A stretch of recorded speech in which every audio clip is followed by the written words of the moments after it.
এছাড়া বিএসএফ সদস্যরা টিয়ারশেল নিক্ষেপের পাশাপাশি বাংলাদেশিদের তুলে নেওয়ার চেষ্টা করে দাবি স্থানীয়দের। বিএসএফকে আজকে বাংলাদেশের জনগণ ধাওয়া দিয়েছে, কালকে এদের মুন্ডু কেটে রেখে দিবে। আসসালামু আলাইকুম ওরহমতুল্লাহি ওবারাকাতুহু। দর্শক কেমন আছেন সবাই? আশা করি ভালো আছেন। ভিডিওটি টাইটেল এবং থাম্বনেল দেখে এতক্ষণ আপনারা বুঝে গেছেন আজকে কোন টপিক নিয়ে আলোচনা করা হবে। প্রিয় দর্শক, বাংলাদেশ এবং ভারত সীমান্তের উত্তেজনা যেন কোনোভাবেই কমছে না। এবার বাংলাদেশের চাঁপাইনবাবগঞ্জ সীমান্তে ভারতীয়দের গাছ কাটা নিয়ে শুরু হয় সংঘর্ষ এবং দুপক্ষের ধাওয়া পাল্টা ধাওয়া। এই সংঘর্ষকে ঘিরে ছাত্রনেতা সাদাত হোসেন কী বলেছেন শুনবো। তার মুখ থেকে তার আগে চলুন দর্শক আমরা সময় টিভির একটি প্রতিবেদন দেখে আসি। সীমান্তে বিএসএফের কাঁটাতারের বেড়া নির্মাণ নিয়ে উত্তেজনার রেশ না কাটতেই আবারও দ্বন্দ্বে জড়ালেন দুই দেশের নাগরিকরা। চাঁপাইনবাবগঞ্জের কিরণগঞ্জ সীমান্তে গাছ কাটা নিয়ে ভারতীয় ও বাংলাদেশিদের মধ্যে ধাওয়া পাল্টা ধাওয়া ও সংঘর্ষ হয়। এ সময় ভারতীয়রা একাধিক ককটেল বিস্ফোরণ ঘটান বলে অভিযোগ পাওয়া যায়। এছাড়া বিএসএফ সদস্যরা টিয়ারশেল নিক্ষেপের পাশাপাশি বাংলাদেশিদের তুলে নেওয়ার চেষ্টা করে দাবি স্থানীয়দের।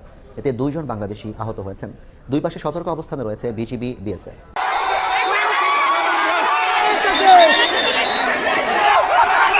দেশের বেশ কয়েকটি সীমান্তে কাঁটাতারের বেড়া নির্মাণ নিয়ে কয়েকদিন ধরেই বিজিবি বিএসএফ উত্তেজনা বিরাজ করছে। এবার চাঁপাইনবাবগঞ্জ সীমান্তে গাছ কাটা নিয়ে সংঘর্ষে জড়ালো ভারতীয় ও বাংলাদেশিরা। স্থানীয়রা জানান, শনিবার দুপুরে শিবগঞ্জের কিরণগঞ্জ সীমান্তে কাঁটাতারের বেড়ার পাশে গাছ কাটতে গেলে বাংলাদেশিদের সঙ্গে ভারতীয়দের কথা কাটাকাটি হয়। এক পর্যায়ে দুপক্ষের মধ্যে ধাওয়া পাল্টা ধাওয়া হয়, পরে রূপ নেয় সংঘর্ষের। এ সময় ভারতীয় নাগরিকরা একাধিক ককটেল বিস্ফোরণ ঘটান বলে অভিযোগ পাওয়া যায়। এছাড়া বিএসএফ সদস্যরা টিয়ারশেল নিক্ষেপ ও বাংলাদেশিদের তুলে নেওয়ার চেষ্টা করে বলেও দাবি সীমান্তবাসীর। বিএসএফকে নিয়ে কিনা চায়না নিয়ে এসে মনে করেন বাংলাদেশের কাজ টাজ কাটে বাংলাদেশের একটা বিজিবির আঙুল কাটে দিচ্ছে দিয়ে মনে করেন যে লোকজনকে মসজিদে মাইকিং করে বলা হয়েছে যে তোমরা যা আছে বাংলাদেশে হেসা কাতালে এসো। আমাদের অনেক জনের কাছে 3 মাসে কয়েকজন আহত, অনেককে কাতার কপালছে। ওদের ভারতীয় সদস্যরা বিএসএফ থেকে দাঁড়িয়ে আমাদের ঠিক করেছে।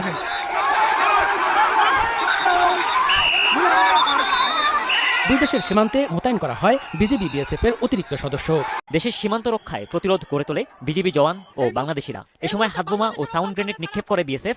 আহত হয় কয়েকজন বাংলাদেশি কৃষক। পদ্মাপাড়ের মানুষের কঠোর প্রতিরোধে পরে পিছু হটে বিএসএফ সদস্য সহ ভারতীয়রা। বিএসএফকে আজকে বাংলাদেশের জনগণ ধাওয়া দিয়েছে, কালকে এদের মুন্ডু কেটে রেখে দিবে।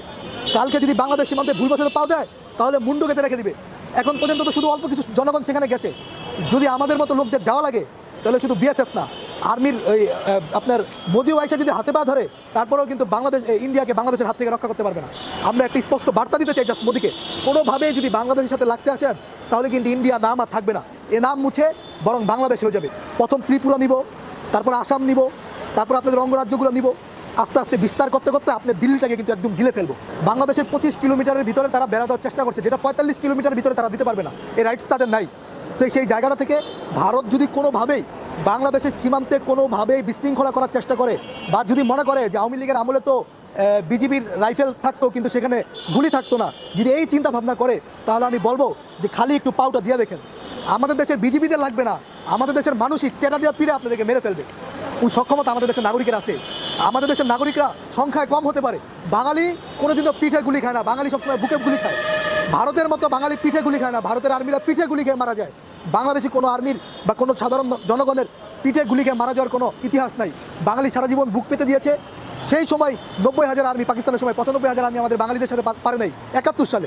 আর এখন 2024 সাল, আমাদের সংখ্যা কম হতে পারে। 2025 সাল সংখ্যায় আমরা অনেক কম মানুষ হতে পারি, কিন্তু আমাদের যে মনোবল এটা হয়তো ভারত জানে না যে বাঙালিরা যদি ঐক্যবদ্ধ হয় ভারতের মতো এরকম 2-4টা রাষ্ট্রকে উড়িয়ে দিতে পারে বাংলাদেশ। এই সক্ষমতা বাংলাদেশের আছে। বাংলাদেশ যদি চায়, বাঙালি যদি চায়, পৃথিবীর যে কোনো রাষ্ট্রের সাথে তারা যুদ্ধ করতে সক্ষমতা অর্জন করতে। বাঙালি কোনো অস্ত্রের ওপরে ভরসা করে থাকে না। বাঙালির মনোবল, বাঙালির বুদ্ধিমত্তা দিয়েই অনেক যুদ্ধ বিজয় অর্জন করেছে। পাকিস্তানের সময় আপনারা দেখবেন বাঙালির 1 জন মরেছে, পাকিস্তানের 20 জন সেনাকে নিয়ে মরেছে। সেটা বুদ্ধিমত্তার কারণে হয়েছে। ভারত এখন যেইভাবে মোদি এবং শেখ হাসিনার জামাইবোর কথায় আমাদের বাংলাদেশের ওপরে এই বর্ডারে আপনার বিশৃঙ্খলা করছে, তাদেরকে সাবধান করে বলতে চাই যে আপনারা বেশি বাড়াবাড়ি করবেন, আমরাও আপনাদের 7 স্টার দখল নেওয়ার চেষ্টা করবো, আমরাও সেখানে বিশৃঙ্খলা করবো। সো আপনারা দেখেছেন যে চট্টগ্রামের পেটের ভিতরে, অর্থাৎ চট্টগ্রামের পেটের ভিতরে হচ্ছে আপনার ভারতের ত্রিপুরা। সো আমরা যদি চাই ত্রিপুরা কিন্তু দখল করে দিতে পারি, কারণ আমাদের পেটে কিন্তু আপনারা, এটা কিন্তু মন রাখেন, আমরা কিন্তু আপনার পেটের ভিতরে না, আপনারা আমাদের পেটের ভিতরে। সো আমরা যখন এই সাইড দিয়ে ঘেরাও করবে, যে মনে করেন আমার পেট, আমি যদি এভাবে ধরি তাহলে কিন্তু আর বের হওয়ার আপনার কোনো সুযোগ নাই। সো আমাদের সাথে লাগতে আসেন না। এই মোদি, কসাই মোদি খুব শীঘ্রই আপনারা দেখবেন এরও পতন হবে, হাসিনার মতো এই দেশ ছেড়ে পালাতে হবে, ভারত ছেড়ে পালাতে হবে। আর এই প্রধানমন্ত্রী যেই খুনি, এই ফ্যাসিস্ট হাসিনার কথা যারা এখন উস্কানি দিচ্ছেন এবং যারা বিশৃঙ্খলা করার চেষ্টা করছেন, এদের প্রত্যেকের বিচার হবে। এবং কোনোভাবেই যদি বিশৃঙ্খলা করার চেষ্টা করেন তাহলে যদি আমাদের প্রয়োজন হয় তাহলে বাঙালি কিন্তু আপনাদেরকে বুঝিয়ে দিবে। বিএসএফকে আজকে বাংলাদেশের জনগণ ধাওয়া দিয়েছে, কালকে এদের মুন্ডু কেটে রেখে দিবে। কালকে যদি বাংলাদেশ সীমান্তে ভুলবশত পাও দেয় তাহলে মুন্ডু কেটে রেখে দিবে। এখন পর্যন্ত তো শুধু অল্প কিছু জনগণ সেখানে গেছে। যদি আমাদের মতো লোকদের যাওয়া লাগে তাহলে শুধু বিএসএফ না, আর্মির ওই আপনার মোদি ওয়াইসে যদি হাতে পা ধরে তারপরেও কিন্তু বাংলাদেশ ইন্ডিয়াকে বাংলাদেশের হাত থেকে রক্ষা করতে পারবে না। আমরা একটা স্পষ্ট বার্তা দিতে চাই জাস্ট মোদিকে, কোনোভাবেই যদি বাংলাদেশের সাথে লাগতে আসেন তাহলে কিন্তু ইন্ডিয়া নাম আর থাকবে না, এ নাম মুছে বরং বাংলাদেশ হয়ে যাবে। যদি কোনো বেড়া দেন, আমরা যদি অবস্থান করি, যদি আমাদের হাতে অস্ত্র ওঠে ভাই, তাহলে ভারত কি স্পষ্ট ভাষায় একটা কথা বলতে চাই, বাঙালি জাতি যদি হাতে অস্ত্র নেয় তাহলে কিন্তু ইন্ডিয়া সারাদিন বলবে ইন্ডিয়া হায় হায়, কোনো লাভ হবে না। বাংলাদেশের অবস্থান পরিষ্কার করছি, কোনোভাবেই বাঙালি একজন মানে নাগরিকের ওপরে কোনোভাবে বাঙালির 45 কিলোমিটার ভিতরে কোনো ব্যারাকেট দিবে, আমরা ভারত দখলে নিয়ে যাবো। কীভাবে নিতে হয় সেটা আমরা তখন বুঝাবো। প্রথম ত্রিপুরা নিব, তারপর আসাম নিব, তারপর আপনাদের অঙ্গরাজ্যগুলো নিব, আস্তে আস্তে বিস্তার করতে করতে আপনার দিল্লিটাকে কিন্তু একদম গিলে ফেলবো। সেই সক্ষমতা আমাদের আছে। সো এইটা করতে দিয়েন না আমাদেরকে এই মানে রাগটা উঠায়েন না।